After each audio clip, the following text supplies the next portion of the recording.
Olá, tudo bem com você? Aqui é Manuel Bonfim e hoje temos uma edição um pouco diferente das demais. Este é o último Estadão Notícias em sua história. Ao menos com esse nome, com esse formato e com esse apresentador. A partir de amanhã, esse feed, esse canal que você nos escuta, se torna um novo podcast, o Estadão Analisa. O programa muda, mas o objetivo é parecido: oferecer uma curadoria sobre os principais temas do noticiário, acompanhada de análises e aprofundamentos sobre estes assuntos. Quem assume esse desafio daqui para frente é o experiente jornalista Carlos Andreasa, que recentemente passou a assinar colunas semanais no Estadão Digital e também no Estadão Impresso. Aliás, já vou conversar com ele daqui a pouco, você vai poder conhecê-lo melhor e a gente vai fazer oficializar essa passagem de bastão. A dinâmica de publicação vai mudar um pouquinho do que é hoje. Primeiramente, o Estadão Analisa vai ser transmitido ao vivo, às 7 horas da manhã, no canal do Estadão no YouTube. E na sequência ele será publicado aqui nas plataformas de áudio onde você já nos acompanha. A estreia é amanhã, quarta-feira, dia 19, vale acompanhar. Estadão Notícias foi o primeiro podcast diário a analisar um grande tema por dia, ao menos dentro da grande imprensa, por assim dizer. Depois dele, muitos surgiram, ajudando a consolidar o mercado de podcast no Brasil. Foram mais de 1.750 episódios em 7 anos e 2 meses de podcast. Um período de grande intensidade no noticiário. Pegamos 3 eleições, 3 presidentes diferentes, um deles que chegou a ser preso e depois libertado e novamente eleito. Teve ainda os altos e baixos da Operação Lava Jato, as inúmeras crises do Congresso e do Supremo, os escândalos da política, o vai e vem da economia, as guerras e conflitos pelo mundo, a pandemia, quando fazíamos 2 podcasts por dia na fase mais crítica, e catástrofes de toda a natureza, além da perda de personalidades importantes da política, dos esportes e da cultura. De algum modo, o Estadão Notícias buscou refletir esse mundo um pouco caótico de transformações muito rápidas, que diga as potencialidades que surgem agora com a inteligência artificial, e que também você já pôde conhecer mais sobre ela em alguns episódios recentes aqui do nosso programa. A vantagem de ficar num assunto por dia te ajuda a deixar a pressa decantar e promover uma imersão mais bem racionalizada, mais precisa e melhor contextualizada. Claro que cometemos muitos erros também, seja na escolha de um assunto, no tratamento dado a ele ou em entrevistas muitas vezes mal conduzidas. Mas foram erros que nos ajudaram a aperfeiçoar o processo e poder entregar um produto com uma qualidade cada vez melhor. Um podcast que pudesse ser um porto seguro de credibilidade e de ampliação de repertório. Se de algum modo isso foi cumprido nesse processo, ficamos muito felizes. Bom, não vou entrar agora na parte mais emocional da despedida, isso vai ficar mais pro fim aqui do episódio, porque chegou a hora de conhecermos mais o que será o Estadão Analisa.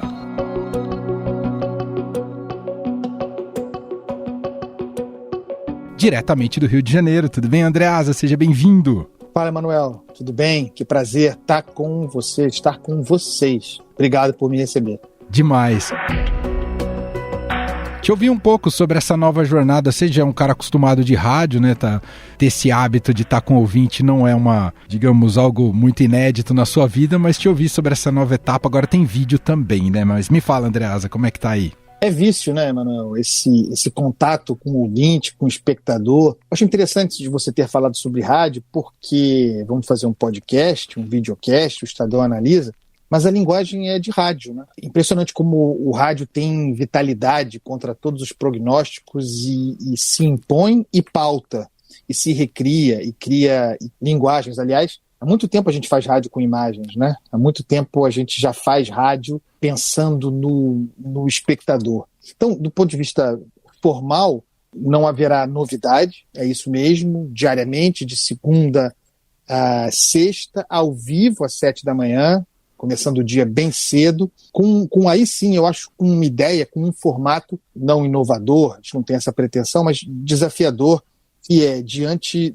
da quantidade tão grande de espuma, como eu gosto de dizer, quantidade tão grande de informação, de ruído, tanto volume de informação e de desinformação, fazer um trabalho de curadoria, sujeito a erros, responsabilidade é minha quando eu errar, mas um trabalho de curadoria para, eu acho que cada vez mais o jornalismo precisará fazer isso para se manter relevante, escolher os assuntos mais importantes do dia, elencá-los, os mais importantes, os 2 ou 3, tentar identificar aquilo que tem força de permanência, que vai ter impacto na vida das pessoas, que vai condicionar mercados, sendo nós o mercado no final das contas. E aí, uma vez feita essa escolha dessas informações, desses assuntos, então fazer um mergulho em cada um deles para reconstituir a história, como chegamos até ali, como chegamos até aqui, o que está em jogo, fazer muita análise do discurso, que eu acho importante, analisar o discurso dos principais agentes políticos e econômicos, e análise da informação. Por que essa informação prospera assim? Por que se tem tratado dessa maneira e não daquela? Acho que o desafio e o compromisso é esse, com uma linguagem informal.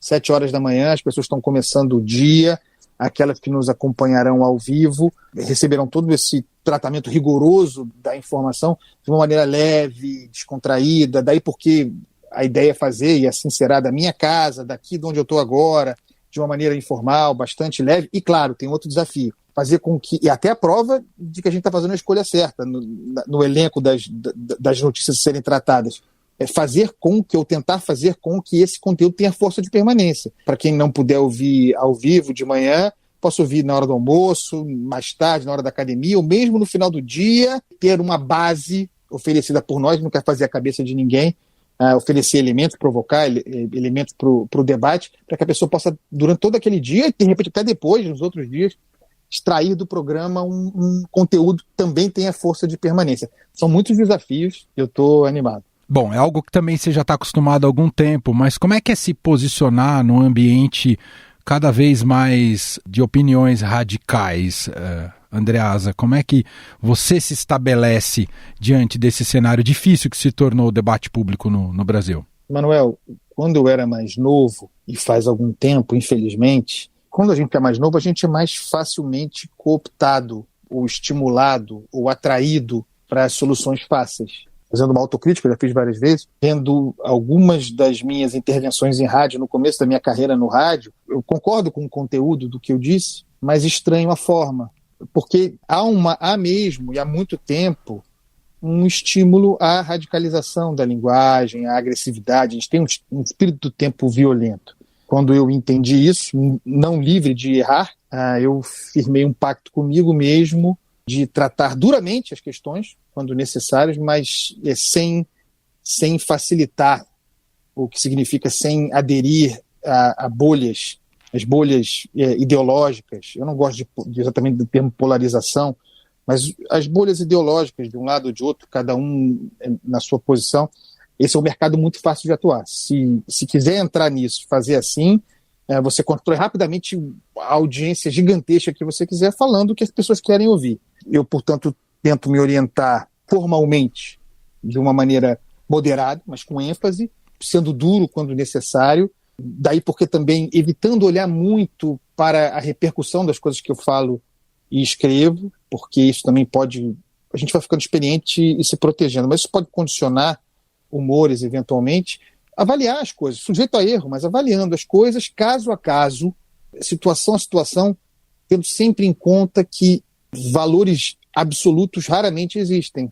O que há são nuances, né, Manuel? Então tem as coisas que você, se você não opta pelo caminho mais fácil, você precisa destrinchar ou destrinçar, como diriam os eruditos, e mostrar as nuances, como aquilo é constituído. Frequentemente as coisas são mais complexas do que facilmente se vende. Então, esse é um exercício, repito, sem arrogância, sujeito a erros, que eu pretendo fazer. Botar a bola no chão, extrair dessa espuma toda os fatos, mostrar as nuances, como as coisas se constituem, quem são os agentes atuando ali e os interesses que eventualmente haja no cenário, oferecer uma espécie de cardápio de elementos para que quem nos estiver vendo, ouvindo, possa tomar a sua opinião. Eu terei sempre a minha. Claro.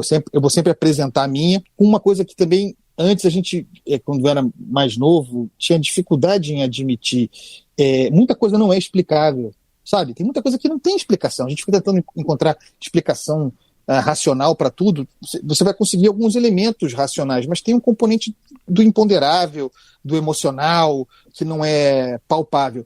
E aí, sendo muito importante também, compromisso de honestidade intelectual, dizer para as pessoas, não sei, tenho dúvida sobre isso, sabe? Eu tenho dúvida sobre isso, eu tenho dúvida sobre esse projeto, eu de repente acho a ideia boa, mas o momento ruim, mas sempre com esse componente da dúvida, sabe? Tentar evitar a certeza.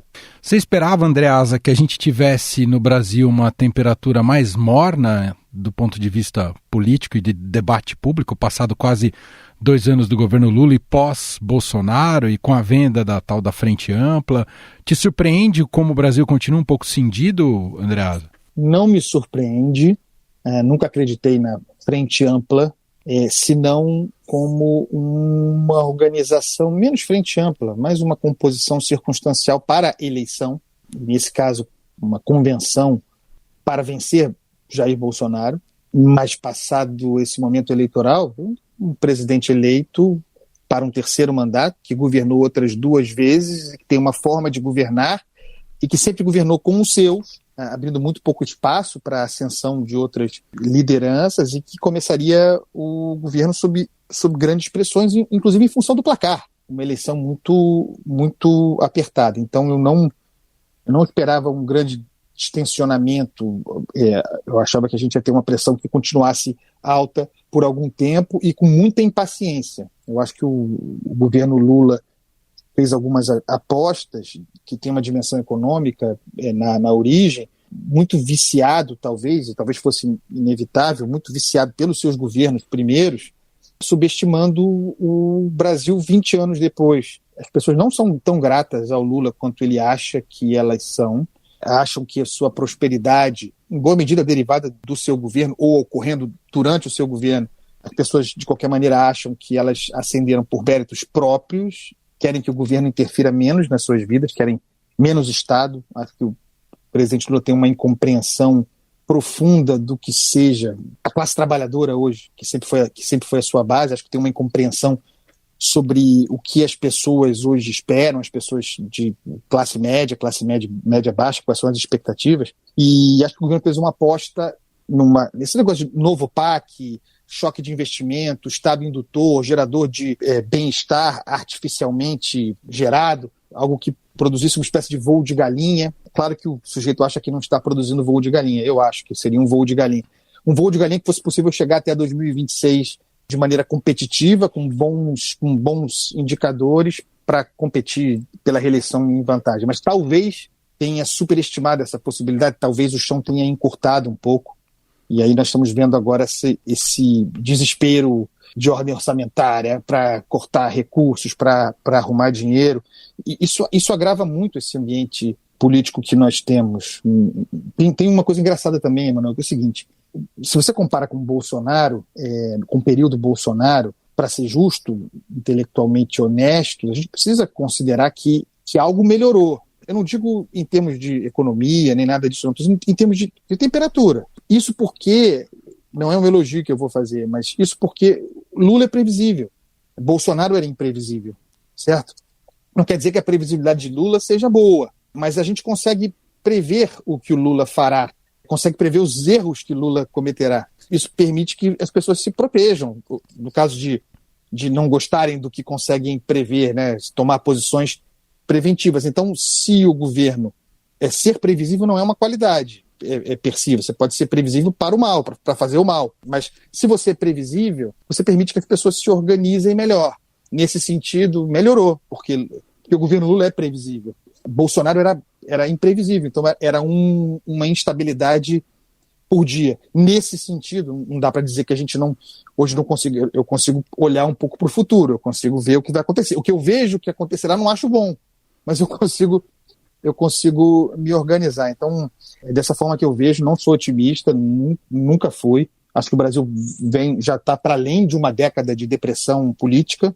que tem impactos econômicos, algo que começa talvez ali tem a ver com o judiciário, começa no julgamento do Mensalão 2012, talvez, quando o Supremo se torna percebido como um agente político, crescendo e ocupando cada vez mais espaços. E aí vem 2013 e aqueles movimentos até hoje pouco compreendidos por todo mundo, né, ainda merecendo estudo, Lava Jato, impeachment. Governo Temer, governo Bolsonaro, Lula preso, Lula solto, Lula eleito, Bolsonaro inelegível, os inquéritos do Alexandre de Moraes, que são infinitos, que não acabam nunca e que pairam sobre todos nós, tudo cabendo neles, ao mesmo tempo um parlamento que se torna autônomo de uma maneira pervertida, um parlamentarismo orçamentário, cujo primeiro-ministro não pode ser responsabilizado pelas contas que pendura. Então, é muita anomalia acontecendo e eu não vejo, realmente não consigo ver tão cedo a gente saindo desse ambiente depressivo. Teremos muito assunto pela frente com a análise do Carlos Andreasa.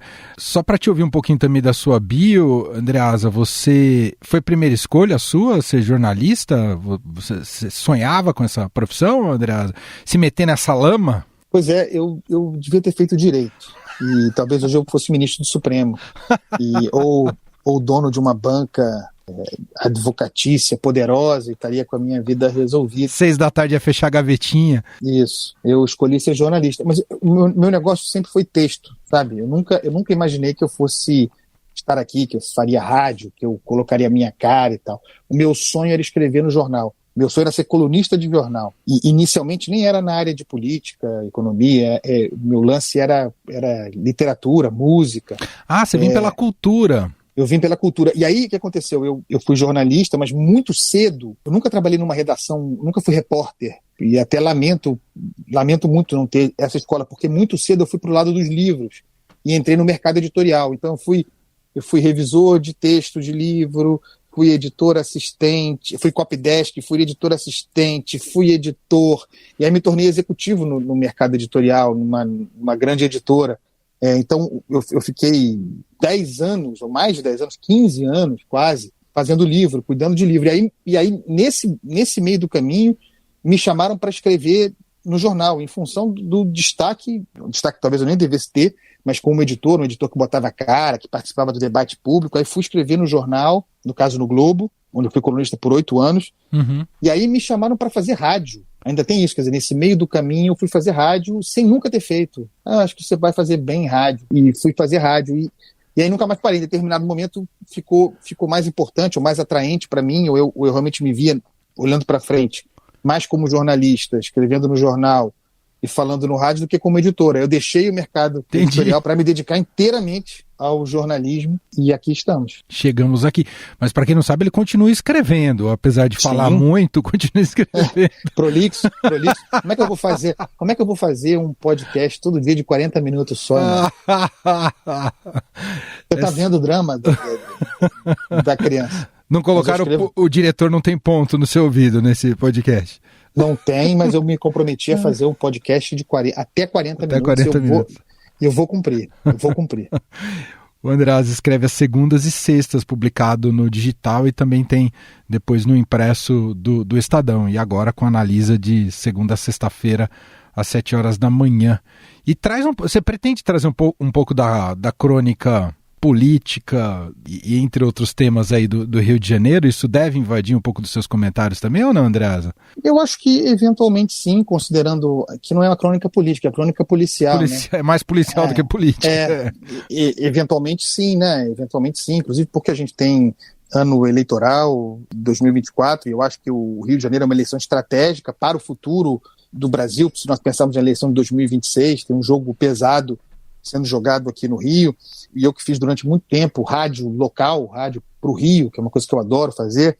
Sim, eu acho que é um programa nacional, é um programa que vai tratar dos grandes assuntos brasileiros, mas sim, muitas vezes as questões do Rio envolvem segurança pública, envolvem o estado da família do ex-presidente, da família Bolsonaro. Então, sim, o Rio estará presente sempre que houver implicações ou exemplos a serem dados, geralmente maus exemplos, para o restante do Brasil. o Rio virar. Eu reclamo, mas não largo aqui o Rio. De vez em quando cabe um Flamengo também, né? Caberá um Flamengo com parcimônia, porque eu também não gosto de me exibir tanto. Demais. Gente, Carlos Andreasa, então, a partir desta quarta-feira, dia 19, sempre às 7 da manhã, primeiro no YouTube, para assisti-lo ao vivo. Fica no YouTube também, para quem quiser depois assistir, mas será distribuído nos canais de áudio, plataformas de streaming, agregadores de podcast, para poder ouvir a hora que quiser. O Estadão Analisa de pé e com essa qualidade. Especialmente essa equipe formada por Gustavo Lopes, produção, roteiro e edição, Jefferson Perleberg e Gabriela Forte, e o nosso montador Moacir Biasi. São muitas outras pessoas que gostaria de agradecer. Não cabe aqui dizer o nome de todo mundo, porque em 7 anos e pouco seria difícil lembrar o nome de todos que já contribuíram, participaram e estiveram presentes na produção do Estadão Notícias, como toda a redação da Rádio Eldorado. Mas também faço uma menção direta, porque tiveram trabalhos mais frequentes e constantes aqui com o Estadão Notícias, os nomes de Clara Heustab, Ana Paula Niederauer e Bárbara Rubira. Também quero fazer um agradecimento muito especial às nossas fontes. Foram mais de 1000 programas, você deve imaginar quantas pessoas ouvimos por aqui.